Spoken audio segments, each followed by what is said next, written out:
une habitante de Shandong, province du nord-est de la Chine, souffrait de douleurs oculaires à l'œil gauche, accompagnées de sécrétions et de démangeaisons. Au début, elle s'imaginait que ce n'était qu'une simple infection, jusqu'à ce que son fils remarque quelque chose bouger sur ses cils. Ce que l'ophtalmologue découvre par la suite sur ses cils est hallucinant.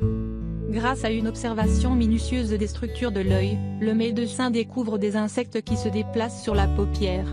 En fait, elle avait des poux qui s'y nourrissaient et avait même commencé à pondre des œufs. L'ophtalmologue a également trouvé une vingtaine de petits vers de couleur blanche, qui se sont avérés être des larves de poux.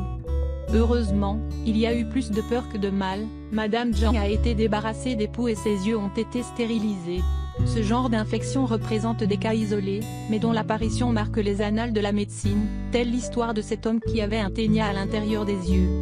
Comment se manifeste la phthiriase ciliaire?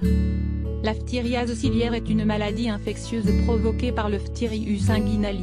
C'est un poux qui se développe au niveau des zones de pilosité, aussi connu sous le nom de pédiculose inguinale, morpion ou poux du pubis. Ce parasite qui a une taille d'environ 2 mm se nourrit du sang du corps hôte en mordant les paupières, il vit et pond sur les cils. Les lentes, larves de 0,8 mm, se retrouvent accrochées aux cils. La personne atteinte souffre alors de démangeaisons et de difficultés visuelles, à cause notamment de papules, petits boutons, qui se développent. Considérée comme une maladie vénérienne, la transmission se fait généralement par voie directe, après des rapports sexuels avec un partenaire contaminé.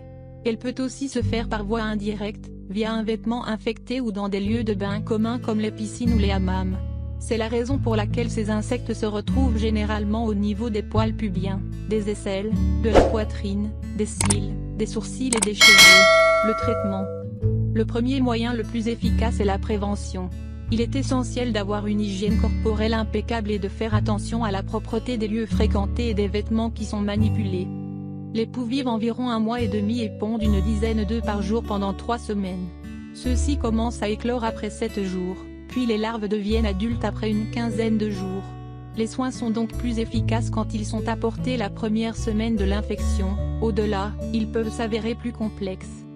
Il est possible de retirer les lentes et les poux adultes avec des pinces adaptées, lors d'un examen biomicroscopique de l'œil. Dans certains cas, les cils sont totalement coupés grâce à une paire de ciseaux enduits de pommade à oxyde de mercure. Le traitement curatif peut aussi se faire simplement à l'aide de tout type de pommade ophtalmique. Dans ce cas, il faut en appliquer suffisamment sur les cils, matin et soir, pendant 3 semaines. Consultez votre médecin. Pour les cas plus complexes, le patient subit un examen dermatologique approfondi, à la suite duquel des médicaments spécifiques aux phthiriases sont prescrits.